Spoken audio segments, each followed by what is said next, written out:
أعوذ بالله السميع العليم من الشيطان اللعين الرجيم بسم الله الرحمن الرحيم الحمد لله رب العالمين الصلاة والسلام سيدنا ونبينا ومولانا أبي القاسم محمد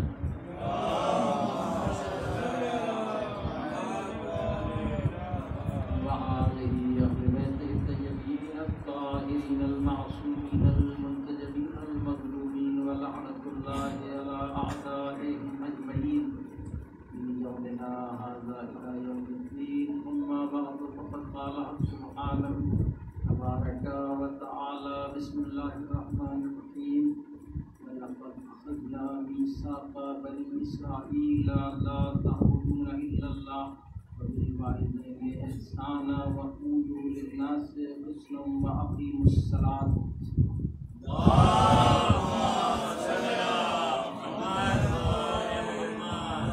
آگے تشریف لے آئیے آپ بھائی یہاں جائیے ایک بار صلوات پڑھیں.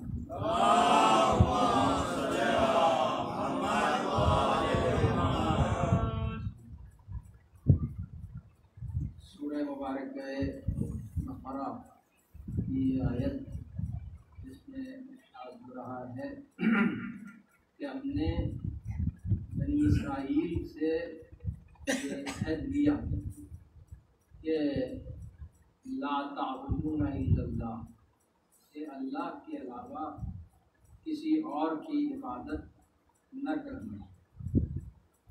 یعنی اللہ نے پابند بنایا اور جس نے یہ اقرار کر لیا کہ پروردگار میں تیرے امر کو تسلیم کروں گا اور جس بات سے تو منع کرے گا میں رک جاؤں گا. یہی عبادت ہے کہ مقام امر پر آگے بڑھنا اور مقام نہی پر ٹھہر جانا. جس چیز سے وہ منع کرے وہ رک جانا عبادت ہے، اور جس چیز کا حکم دے اس کا انجام کرنا، اس کو بجا لانا عبادت ہے. اب جب یہ عہد لے لیا کہ اللہ کے علاوہ کسی اور کی عبادت نہیں کرو گے، تو پھر اب جو پہلا حکم دیا اللہ نے وہ یہ ہے کہ نہ وہاں اللہ نے کسی اور عمل کی بات کی، بلکہ سب سے پہلے یہ کہا کہ وَبِالْوَالِدَيْنِ احسانا. یعنی پہلا حکم جو دیکھیے اطاعت والدین کا مرحلہ پڑوسی سے پہلے، عزیزوں اور رشتہ داروں سے پہلے تمام امور پر اس کو فوقیت دی، حتیٰ کہ نماز کو بھی بعد میں ذکر کیا. سب سے پہلے جس چیز کا مطالبہ کیا گیا وہ یہ کہ تمہاری انسانیت کو ہم اس ہی سے پرکھنا چاہتے ہیں کہ جن کے احسان کو تم اچھی طرح سے سمجھتے ہو ان کے ساتھ تم احسان کا بدلہ احسان سے دیتے ہو کہ نہیں دیتے ہو.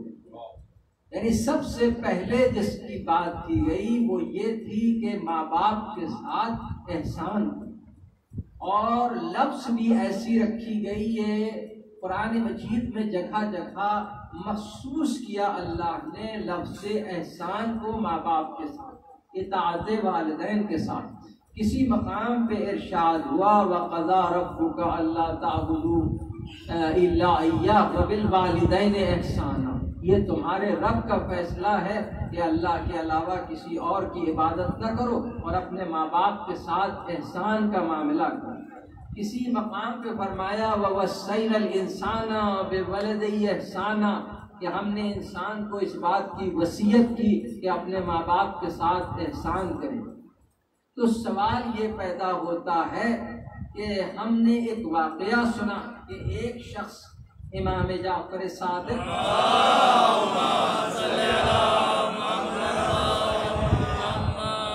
علیہ السلام کی خدمت میں جاتا ہے، اور جانے کے بعد اس نے کہا کہ میں نے اپنی ماں کو، اپنی والدہ کو 20 حج پاک پیادہ کرائے، تو کیا میں نے ان کا حق ادا کر دیا ہے؟ تو آپ نے فرمایا کہ تم یہ عمل جاری رکھو، تمہارے لیے خیر ہے، اور جہاں تک ادا کرنے کی بات ہے تو ابھی تم نے اس رات کا بھی حق ادا نہیں کیا ہے جس میں تمہاری ماں نے تمہیں، جب تم نے بستر کو گیلا کیا تو گیلے بستر پہ خود سو گئی، تمہیں سوکھے میں سلایا۔ تو حضور والا جب منزل اتنی حساسیت رکھتی ہے، یہ معاملہ ہے کہ ہم ان کا حق بھی ادا نہیں کر سکتے، تو پھر جو ہے ہم ان پہ احسان کیوں کر سکتے؟ ہم احسان، کیونکہ احسان تو تب ہوتا ہے کہ جب ہم کسی انسان کا حق ادا کرتے ہیں، اس کے بعد یہ منزل آتی ہے۔ مگر خداوند عالم نے اسے قرآن میں یہ فرمایا کہ لا یکلف اللہ نفسا الا وسعها، ہم کسی نفس پر، کسی کی جان پر اس کی استعداد سے زیادہ تکلیف نہیں ڈالتے۔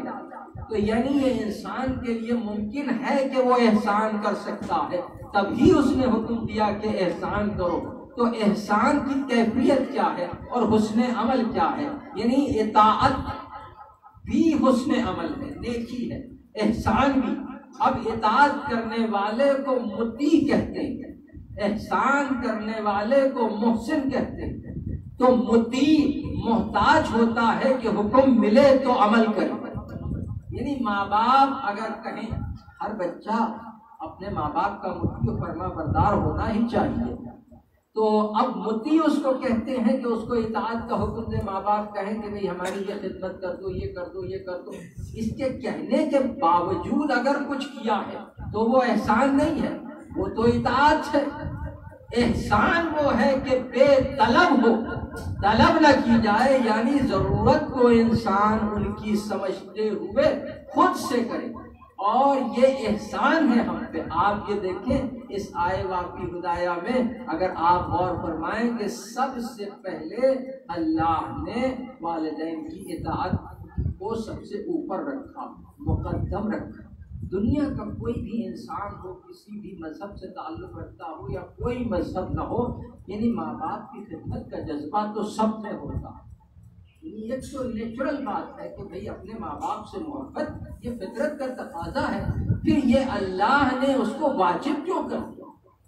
یہ دیکھیے، جو خبیث الفطرت ہوگا وہ نہیں کرے گا، چاہے کوئی بھی حکم آ جائے، اور جو یعنی طیب و طاہر نسب ہوں گے، اچھے ہوں گے، تو ان کو کہنے کی ضرورت ہی نہیں۔ یہ جو حکم دیا گیا ہے کہ اپنے ماں باپ کی کے ساتھ احسان کا معاملہ، تو اللہ نے اطاعت والدین کو عبادت کا جامہ پہنا دیا، یعنی اس کو عبادت بنا دیا۔ اب جو تم کر رہے ہو تو ثواب دوہرا ہے، ایک ثواب ثواب اطاعت ہے، ایک ثواب ثواب اطاعت ہے، کیونکہ تم حکم خداوندی پہ عمل کر رہے ہو، اللہ کے حکم پر عمل کر رہے ہو، جو اس نے حکم دیا ہے اس پر تم عمل کر رہے ہو۔ یعنی اس نے حکم دیا ہے کہ اپنے ماں باپ کی اطاعت کرو، اور سب سے پہلے یہ حکم دیا لا تعبدون الا اللہ وبالوالدین احسانا۔ کوئی حکم نہیں دیا کہ سب سے پہلے اپنے والدین کی، ان کے ساتھ احسان کا معاملہ۔ وَقُولُوا لِلنَّاسِ حُسْنًا، اور اس میں ساری انسانیت کو رکھا، وہ اپنا ہو کہ بیگانہ ہو، مسلم ہو کہ غیر مسلم ہو، سب کے لیے کہا گیا کہ تمہارا لہجہ جو ہے اس میں درستی نہیں ہونی چاہیے، سختی نہیں ہونی چاہیے، سب کے ساتھ قولوا للناس حسنا، لوگوں کے ساتھ تمہارا رویہ اچھا ہونا چاہیے۔ اور اس کے بعد کہا وَأَقِیمُوا الصَّلَاةَ، تو اگر کوئی ایسا انسان نماز پڑھے جس سے اس کے پڑوسی کو تکلیف ہو، جس سے اس کے جاننے والے شناسا دوست احباب عزیز اس سے نالا رہتے ہوں، تو یہی سمجھ لیجیے کہ نمازیں قبول ہو رہی ہیں کہ نہیں قبول ہو رہی ہیں۔ یہ سب کچھ رد کر دیا جائے گا۔ سب سے پہلے اللہ نے ماں باپ کو، اور ماں باپ کے بعد ساری انسانیت، یعنی تمہارا سلوک، اور اسی لیے پیغمبر سے کہا گیا کہ لا اکراہ فی الدین قد تبین الرشد من الغی، ہم نے رشد بھی بتا دیا ہے، غی بھی بتا دیا ہے، فرما برداری کا راستہ بھی دکھا دیا، نافرمانی کا راستہ بھی ہم نے دکھا دیا ہے، صحیح کیا ہے غلط کیا ہے، یہ ہم نے انسان کے وجود میں اس کے علم کو رکھ دیا ہے۔ اب آپ کا کام یہ ہے کہ آپ کے لہجے کی مٹھاس نہ جانے پائے، آپ اس طرح سے لوگوں کو سمجھائیے کہ دین میں کوئی کراہت نہیں ہے، کوئی زبردستی نہیں ہے عزیزان گرامی۔ اور اسی لیے تو آپ دیکھیں کہ پیغمبر جو ہے آج ایک اپنے آپ کو عالم دین کہنے والا، یعنی اپنے مقام پہ بیٹھ کے اور ہزار لاکھوں مسلمانوں کو کافر لکھ دیتا ہے، ان پہ کفر کے فتوے لگا دیتا ہے، تو اس کا عمل دیکھیں کہ عزیزان گرامی پیغمبر ہیں اور ایک ہی راستے سے روز گزر رہے ہیں اور آپ کے اوپر کوڑا ڈالا جاتا ہے، آپ راستہ نہیں بدلتے ہیں، تو کم از کم پیغمبر کو اتنا تو چاہیے تھا کہ نہ لڑتے نہ پھرتے نہ کوئی بات کرتے، اپنا راستہ چھوڑ دیتے، دوسرے راستے سے چلے جاتے۔ تو شاید پیغمبر سے اگر سوال کیا جائے یا رسول اللہ آپ یہ راستہ چھوڑ دیجئے اور دوسرے راستے سے اپنا گزرگاہ کر لیجئے، تو پیغمبر جواب دیں گے کہ دیکھو میں ان کے راستوں کو بدلنے آیا ہوں، اپنا راستہ بدلنے نہیں، میں ان کے راستوں کو بدلنے آیا ہوں، میں ان کا راستہ بدلنے آیا۔ تو ایک عورت کو مسلمان کرنے کے لیے پیغمبر سینکڑوں من کوڑا ڈلواتے ہیں۔ نہیں، اس سے بڑی منزل ہے کہ حالت سجدہ میں پیغمبر ہیں اور کچھ اشرار نے لا کے اونٹ کی غلاظت یعنی حالت سجدہ میں عین پیغمبر کی پشت پہ لا کے ڈال دی، اور ایسے عالم میں آواز غیبی آتی ہے میرے حبیب اگر آپ کہیں تو ہم ان پر عذاب بھیج دیں، تو کہا پروردگار ان کو ابھی میری معرفت نہیں ہے، یہ مجھے پہچانتے نہیں ہیں۔ تو عزیزان گرامی یہ محمد مصطفیٰ ہے، یہ دیکھیے جناب نوح علیہ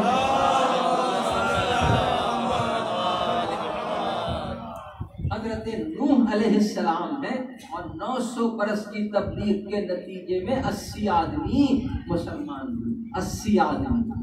یہ پوری زندگی ایک نبی العظم پیغمبر کی تبلیغ کا نتیجہ ہے۔ مگر آپ دیکھیں کہ ہر نبی نے ایک منزل پہ آ کے بد دعا کے لیے ہاتھ اٹھا دیے، لیکن جس نبی کی نبوت ہم کو ملی، جس کی رسالت اور جس کے ذریعے سے ہدایت ہم کو ملی، اللہ اکبر، کیا صبر کا پیمانہ ہے کہ مصیبتوں پہ مصیبتیں ہیں مگر زبان پر شکوہ نہیں، زبان پر شکایت نہیں ہے۔ اور عزیزان گرامی زبان پر شکایت نہیں ہے۔ اخلاق محمد اسی لیے ہمیں جو درس دیا آپ دیکھیں، اور پھر وہی عورت جو مسلسل کوڑا ڈال رہی ہے، جب ایک دن کوڑا نہیں ڈالا گیا تو پھر خود سوال کرتے کہ وہ بیوی کہاں ہے جو جس کا گھر یہ، تو کہا کہ وہ آج کل ذرا بیمار ہے تو اس لیے باہر نہیں نکل رہی ہے، بیمار ہے۔ تو کہا کہ جا کے اس کو خبر کرو کہ میں عیادت کے لیے آیا ہوں، مزاج پرسی کرنے کے لیے آیا ہوں۔ جب جا کے یہ بتلایا گیا کہ کوئی جوان ہے جو تم بیماری میں تمہاری عیادت کرنے، تمہاری مزاج پرسی کرنے کے لیے آئے ہیں، تو اس نے کہا کہ بلاؤ کون ہے۔ ظاہر ہے کہ کون آج کی دنیا میں اور اس مکے کے اس دور میں کسی کو پوچھنے والا تھا۔ اب جب دیکھتی ہے تو پھر پہچانتی ہے کہ یہ تو وہی ہے کہ جن کے اوپر کوڑا ڈالتی تھی۔ تو کہا کہ تم کون ہو؟ تو کہا میں عبداللہ کا بیٹا ہوں۔ کہا اچھا، تو تم بیماری کی حالت میں کیا مجھ سے انتقام لینے آئے ہو، مجھ سے بدلہ لینے آئے ہو؟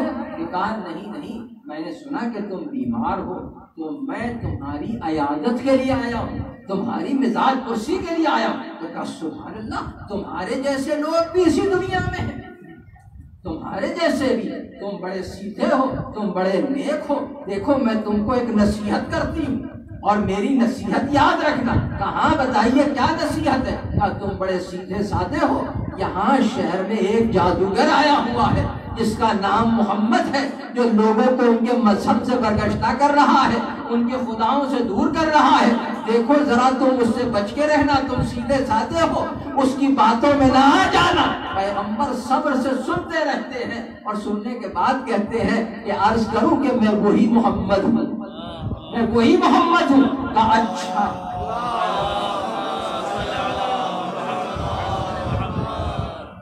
کہا تم نیک تو تھے مگر تم اتنا بڑا کلیجہ رکھتے ہو، اتنا بڑا دل رکھتے ہو دشمنوں کے لیے بھی، تو بتاؤ تمہارا دین کیا ہے؟ اس طرح سے کلمہ پڑھوایا ہے رسالت مآب نے، اور محمد و آل محمد صلوات بھیج دے، محمد و آل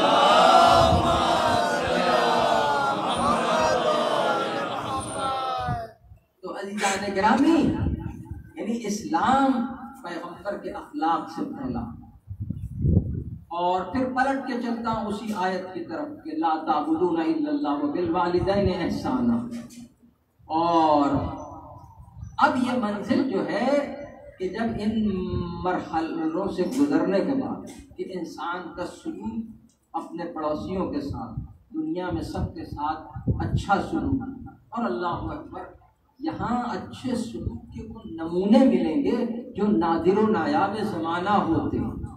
یعنی آپ دیکھیں کہ اگر انہوں نے قتل بھی کر دیا اس کے باوجود بھی اخلاق کی وہ نشانیاں چھوڑی ہیں مقتول کے جسم پر کہ اس کی بہن کو کہنا پڑا اپنے بھائی کی لاش دیکھ کر، جنگ خندق ہے قبلہ، جنگ خندق میں عمر کی لاش کو جب اس کی بہن نے دیکھا تو لاشیں کو دیکھ کے بے اختیار کہا کہ تیرا قاتل کوئی نفس کریم ہے، تیرا قاتل کوئی نفس کریم ہے.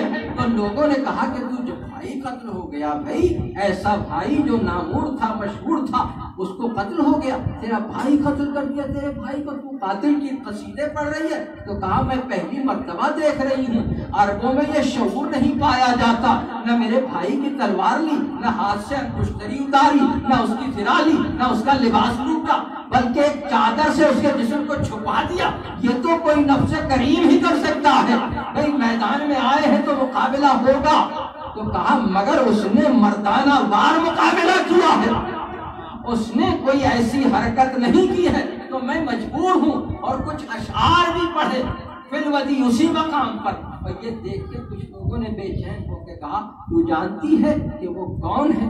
میں نہیں جانتی کون ہے. کہ کس کا بیٹا ہے؟ کہا وہ ابو طالب کا بیٹا ہے. کہا سبحان اللہ، ابو طالب کا بیٹا ہی ایسا ہو سکتا ہے کیونکہ ابو طالب تو مدینے کا نور تھا، مکے کا نور.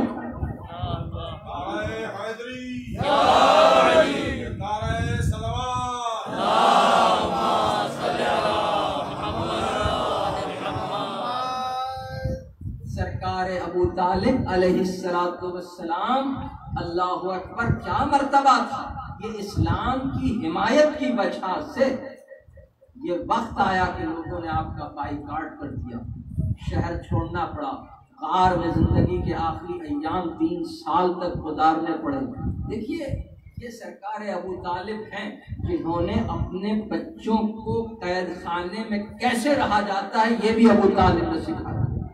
3 برس تک شیب ابو طالب میں پتے کھا کے گزارا کیا گیا جب سب نے بائیکاٹ کیا.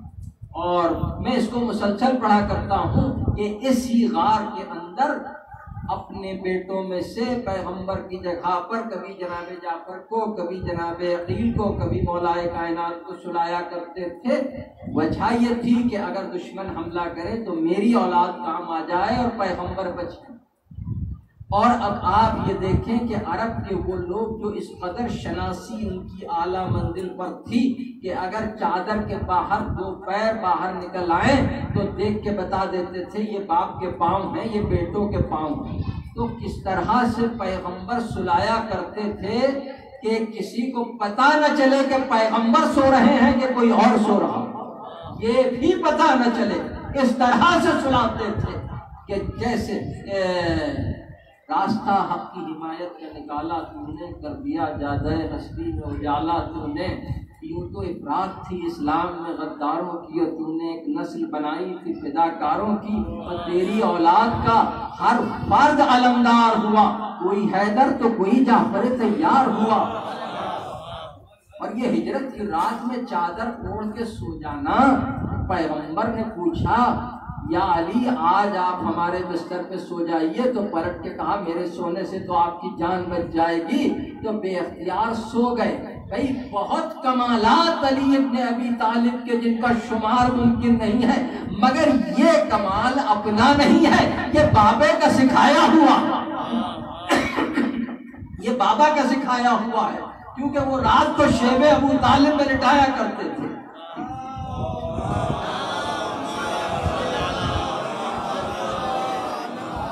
بقول کسی شاعر کے در حقیقت جان کی بازی شب ہجرت میں تھی، اور بستر احمد پہ یہ بھی معرکہ سر ہو گیا. سونے والے کو کسی کافر نے پہچانا نہیں، یا وہ اندھے ہو گئے یا یہ پیمبر ہو گیا۔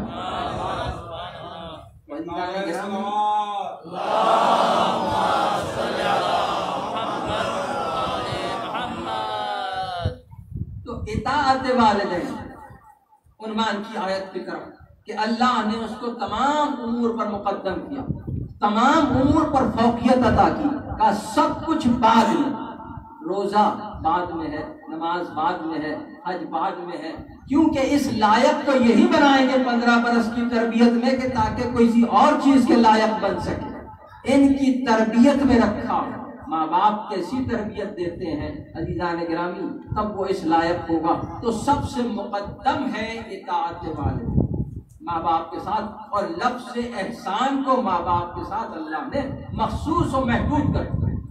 اگر احسان کو سمجھنا ہو تو کہا جب تم سب سے بڑی نیکی کرنا چاہتے ہو تو اپنے ماں باپ کے ساتھ احسان کرو، بہترین عمل تم کرنا چاہتے ہو تو اس کے مستحق تمہارے ماں باپ ہیں، اور یہ احسان ہے۔ آپ دیکھیں عبادت جو قرار دیا اس کا احسان یہ ہے کہ جب اللہ کو مان لیا تو اب یہ سلسلہ منقطع نہیں ہوگا کہ صرف زندگی میں آپ احسان کر سکتے ہیں، بلکہ بعد مرگ بھی یہ سلسلہ جاری رہے گا۔ امام محمد باقر علیہ السلام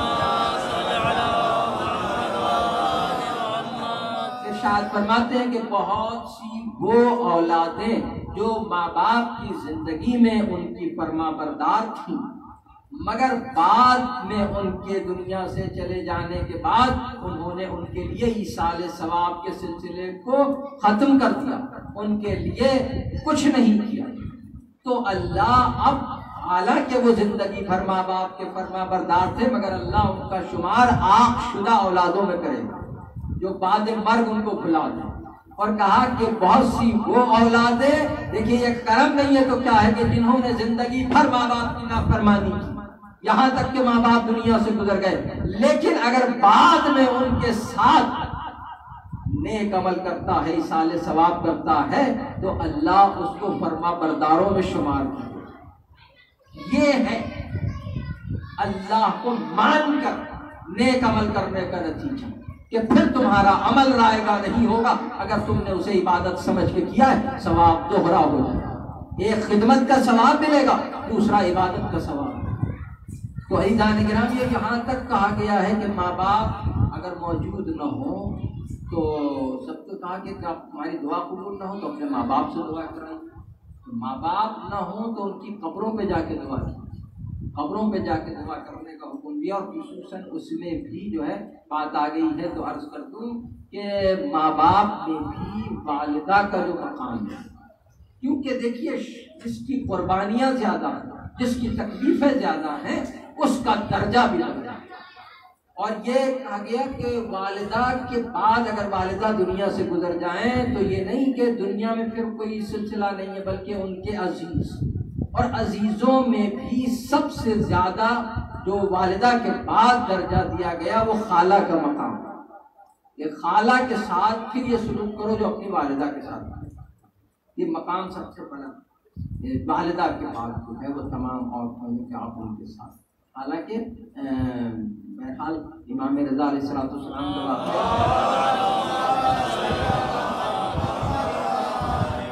کہ دو لوگ اپنے گھر سے، دو بھائی چلے اور راستے میں ان کو چلتے چلتے خیال آئے کہ بہت دن ہوئے کہ ہم اپنی پھوپھی کے یہاں نہیں گئے، تو کہا چلو تھوڑا سا جو ہے وہ پھوپھی کے یہاں بھی چلتے ہیں، تو رشتے داروں سے جو ہے وہ صلہ رحمی، پھوپھی کے یہاں چلے گئے۔ جب امام کی خدمت میں پہنچے تو کہا، امام نے فرمایا کہ وہ پھوپھی کے یہاں تھوڑی دیر کے لیے جانا تمہاری عمر کو اللہ نے 7 برس بڑھا دیا، 7 برس تمہاری عمر کو بڑھا، تمام رشتے داریاں، لیکن والدہ کے حوالے سے جو رشتہ ہے خالہ کا مقام بہت بلند ہے والدہ کا۔ تو یہ ایک منزل ہے جو میں آپ کی خدمت میں عرض کروں کہ یہ والدین کا جو معاملہ ہے اس سے کسی کو استثناء حاصل نہیں، کتنی بھی بڑی سے بڑی شخصیت۔ اب میں آیت پڑھنے جا رہا ہوں سورہ مبارکہ بنی اسرائیل سے، اسی پہ ختم کرتا ہوں۔ بسم اللہ الرحمن الرحیم۔ وَقَضَىٰ رَبُّكَ أَلَّا تَعْبُدُوا إِلَّا إِيَّاهُ وَبِالْوَالِدَيْنِ إِحْسَانًا إِمَّا يَبْلُغَنَّ عِندَكَ الْكِبَرَ أَحَدُهُمَا أَوْ كِلَاهُمَا فلا تقل لهما اف ولا تنهرهما وقل لهما قولا كريما واخفض لهما جناح الذل من الرحمة وقل رب ارحمهما كما ربياني صغيرا. یہ مکمل آیت ہے اور اس کا ایک ٹکڑا عموماً جو ہے ہم قنوت وغیرہ میں پڑھتے ہیں. ارشاد جناب رب العزت ہو رہا ہے کہ یہ آپ کے رب کا فیصلہ. دیکھیے، اور خطاب میں اللہ پیغمبر سے خطاب ہو رہا ہے. یہ نہیں کہا کہ وَقَضَىٰ رَبُّكُمْ.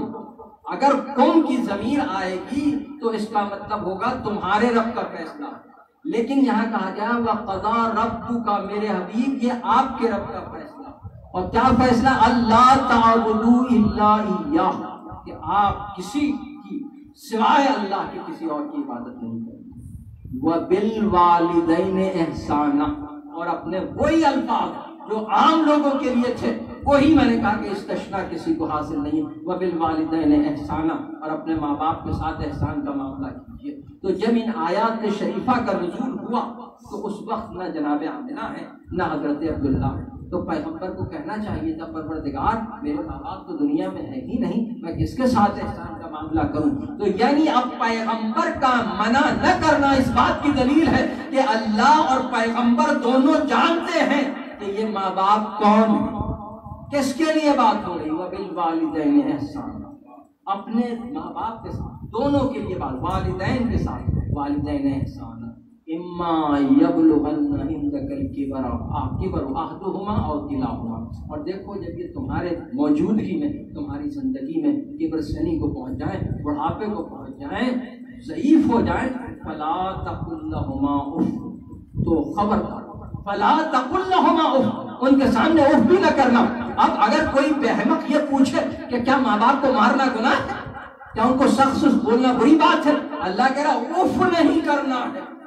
یعنی یہ انتہائی منزل ہے. اف سے اپنی تکلیف کا اظہار ہوتا ہے، یعنی آپ کو اپنی تکلیف کا اظہار بھی نہیں کرنا.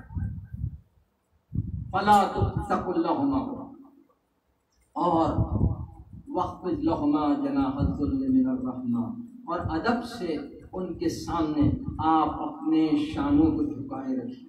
اللہ اکبر، کیا مقام جناب ابو طالب و فاطمہ بنت اسد ہے کہ پیغمبر جو 1.25 نبیوں کے سردار، بعد از خدا بزرگ تو یہ قصہ مختصر. تو جب ان کو یہ اجازت، ان کو یہ حکم نہیں ہے کہ آپ بارگاہ ابو طالب میں اٹھ کریں اور فاطمہ بنت اسد کے، تو پھر کسی عام انسان کی کیا مجال ہے. اور کہا ادب سے آپ اپنے شانوں کو جھکائے رکھیے. اسی لیے ابھی وہ بچہ پڑھ رہا تھا، کہا کہ بھائی رسول ان کا بڑا احترام کرتے تھے، ثواب دین سے تنظیم عام کرتے تھے، صبح کو اٹھتے ہی اول یہ کام کرتے تھے، انہیں نماز سے پہلے سلام کرتے تھے. یہ وہ مقام ہے، انہیں نماز سے پہلے سلام کرتے تھے. ہاں، کیسے کیسے موقعوں پہ یاد آئے ہیں ابو طالب اور فاطمہ بنت اسد کہ جب بی بی کو قبر میں اتارنے لگے پیغمبر، تو یہ پہلا جنازہ ہے جس پہ آپ نے نماز پڑھی. یہ بی بی وہ ہیں کہ جن کو اپنے ابا سے اپنے کرتے کا کفن دیا، اور جب قبر میں رکھا تو کہنے لگے کہ اماں آپ اپنے بچوں کو بھوکا رکھتی تھی، مجھ کو کھلایا کرتی تھی. اور پھر فرمایا کہ 70,000 فرشتے میری ماں کی قبر کا طواف کرتے ہیں، ان کی قبر کا طواف کرتے ہیں. اور پھر عجیب جملہ کہا کہ بعد ابو طالب یہ سب سے زیادہ محبت کرتی تھی. اللہ اکبر. ابو طالب، اس سے تو بحث نہیں ہے نا کہ ابو طالب رسول سے محبت کرتے تھے، اس میں تو کسی کو شک نہیں ہے کہ محبت کرتے تھے، اور وہ محبت کا سلسلہ آج تک جاری ہے. یہ ابو طالب ہی کا تو وعدہ تھا جو کربلا تک وفا ہو رہا تھا. اس میں تو کوئی دو رائے نہیں کہ ابو طالب رسول سے محبت کرتے تھے. اللہ اکبر، کیسی محبت کرتے تھے. یہ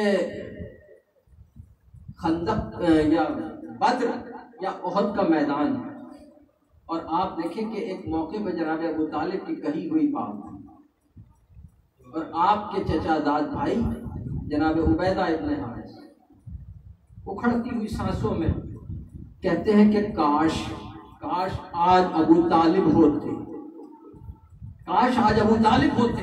تو پیغمبر نے کہتا عبیدہ کیا بات یاد آئی چچا کی؟ تو کہا کرتے تھے محمد اگر تم کا کوئی وقت آ پڑا تو تمہارے چاروں طرف بنی ہاشم کی لاشیں ہوگی۔ کاش وہ دیکھتے کہ کیسے تیر و تبر کھائے ہیں۔ اور پھر جب بھی کوئی ایسا موقع آیا جب بے یار و مددگاری کو محسوس کیا تو اس وقت بے اختیار آنکھوں میں آنسو آ گئے۔ آخری وقت ہے اور بیٹی کے زانوں میں پیغمبر کا سر ہے، فاطمہ زہرا کے زانوں پہ سر ہے، اور بیوی بے اختیار بابا کو جگا رہی ہے۔ جب پیغمبر کے لبوں کو جنبش نہ ہوئی، چہرے پہ حرکت نہ ہوئی، تو بے اختیار جناب ابو طالب کے اشعار پڑھنا شروع کیا۔ پیغمبر نے آنکھیں کھولے، فاطمہ ابو طالب یاد ہے، چچا یاد ہے۔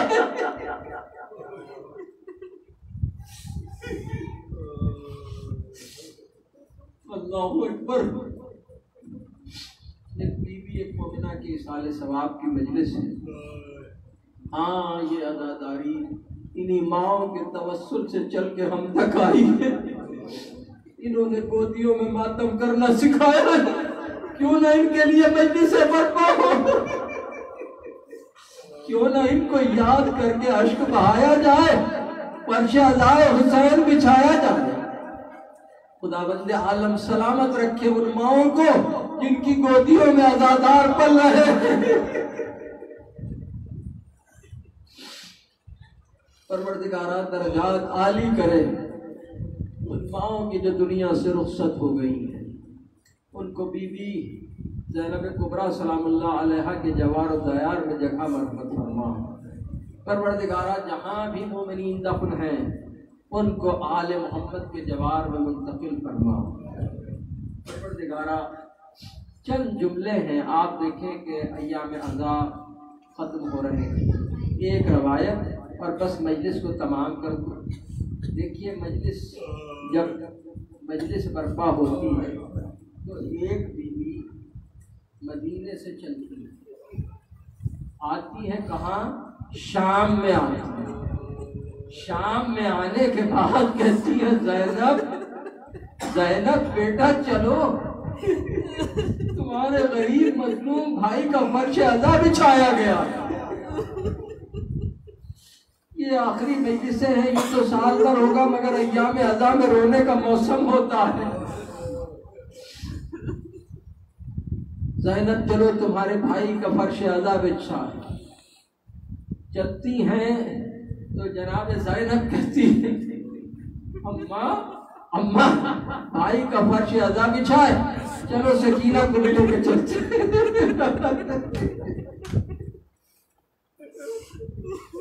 چلو سکینہ کو بھی لے کے چلے۔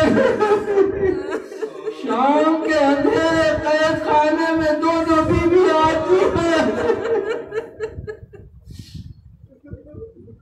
بیٹی اور پوتی کو لیے ہوئے سیدہ اب مجلس میں تشریف لاتی ہے۔ مجلس ہوتی ہے، اس کے بعد جب گریہ ہوتا ہے، یہ بلند گریہ جو ہے نا، یہ شہزادی کے زخموں کا مرہم ہے، تو ایک مرتبہ پورا مجمع روتا ہے۔ اس کیفیت کو دیکھ کے جناب سکینہ اپنی پھوپھی سے پوچھتی ہے پھوپھی اماں اتنے بے چین ہو کے کیوں رو رہے ہیں؟ ان کو کیا تکلیف ہے؟ تمہارے بابا کی مجلس کا وہ تو ہے مگر یہ کتنے محبت سے رو رہے ہیں میرے بابا کے لیے۔ کہاں تمہارے بابا کے لیے رو رہے ہیں؟ بس بیوی کو تڑپ کے میں کہتا ہوں کہ اس وقت یاد آیا ہوگا کہ میرے بابا کا علی اصغر کے لیے پانی مانگا، حسین ابن علی نے کیا مانگا ہے جن کے صدقے میں کائنات پیدا ہوئی؟ ارے مانگا بھی تو کیا مانگا؟ بس شرط محبت میں یہ تو کہا تھا شیعتی اے ہمارے شیعہ ما ان شرفتم، بس شرط محبت تو یہی ہے پانی پینا ہے تو میری پیاس کو بھلا نہ دینا. اور کوئی تقاضا نہیں کیا. کہہ رہے تھے میرا بچہ ناقص سالوں کی طرح ہے, اگر میں گنہگار ہوں تو میں اسے تھوڑا سا پانی پلا دو.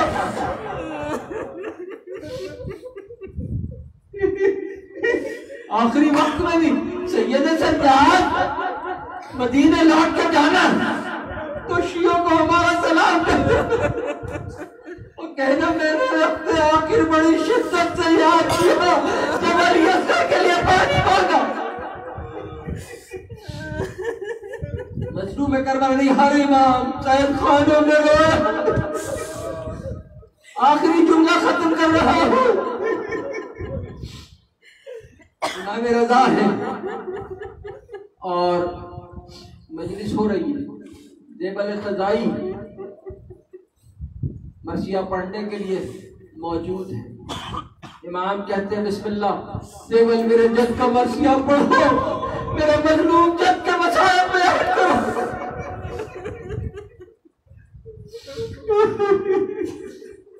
دیوبند ایک ایک مسائل بیان کرتے ہیں پیغمبر سے لے کے ایک ایک کا کہ ایک مدینے میں ایک شکستہ پہلو والی بیوی کا تذکرہ کرتے ہیں جو مدینے میں امام حسن کے جگر کے ٹکڑوں کا تذکرہ کرتے ہیں. جناب امیر کی شہادت بیان کرتے ہیں اور پھر ایک بند میں کربلا میں حسین ابن علی کی شہادت بیان کرتے ہیں. ایک ایک کی شہادت کو بیان کرتے ہوئے ایک مرتبہ جب وہ بات کو ختم کرتے ہیں امام رضا کہتے ہیں دیوبند ایک غریب اور بچہ ہے جو توس میں تنہا مارا جائے گا, جو تنہا دفن ہوگا. کا مولا وہ کون ہے؟ کا تمہارا امام. یہ آواز پس پردہ آپ کی بہن جناب معصومہ قوم نے سنی اور بی بی اتنا سننا تھا کہ بے ہوش ہو کے گر پڑی. کنیز نے آ کے کہا کہ اپنا رسول اللہ دیوبند کو کہیے کہ مشائخ لوگ تھے آپ کی بہن کو غش آ گیا ہے. میں کہوں گا بی بی ارے آپ نے ابھی سنا ہے, ارے زینب بی بی کو دیکھیے 70 قدم کا فاصلہ, 70 قدم کا فاصلہ تھا.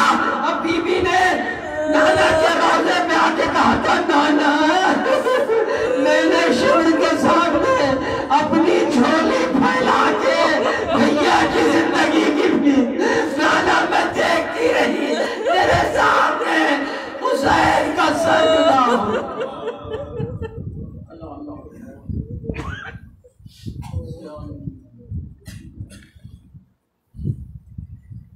پروردگارہ اس مختصر سی اذا کو قبول فرما. پروردگارہ مرحومہ کے درجات کو عالی فرما, ان کو جوار ائمہ معصومین علیہ الصلوۃ والسلام کو لکھا مرحمت فرما. مالک جو مقبوض ہے ان کے قرض ادا فرما. پروردگارہ اس کرونا کی بیماری اور تمام بیماریوں سے خاتمہ فرما. کل دنیا میں امن و امان عطا فرما. پروردگارہ مومنین کو تمام عرضی و سماواتی تمام بلاؤں سے محفوظ رکھ, خصوصاً عزاداروں کو دشمنوں کی سازشوں سے محفوظ رکھ. پروردگارہ دشمنان عزا اہل بیت کے دشمن جو بھی منصوبے بنا رہے ان کے منصوبوں کو ناکام کر, ظالموں کی حکومتوں کو امریکہ اسماعیل کو نیز پر نابود فرما, ان کے غرور و تکبر کا خاتمہ فرما. پروردگارہ حضرت کے ظہور میں تعجیل فرما, ہمیں حضرت کے آوان و ناصرین میں شمار فرما. ایک مرتبہ سورہ الحمد اور 3 مرتبہ سورہ اخلاص کی تلاوت فرما کے مرحومہ رشیدہ بیگم ابن اکبر علی مرحوم کی روح کو اصال ثواب کر دیں, جو بھی مجلس کا ثواب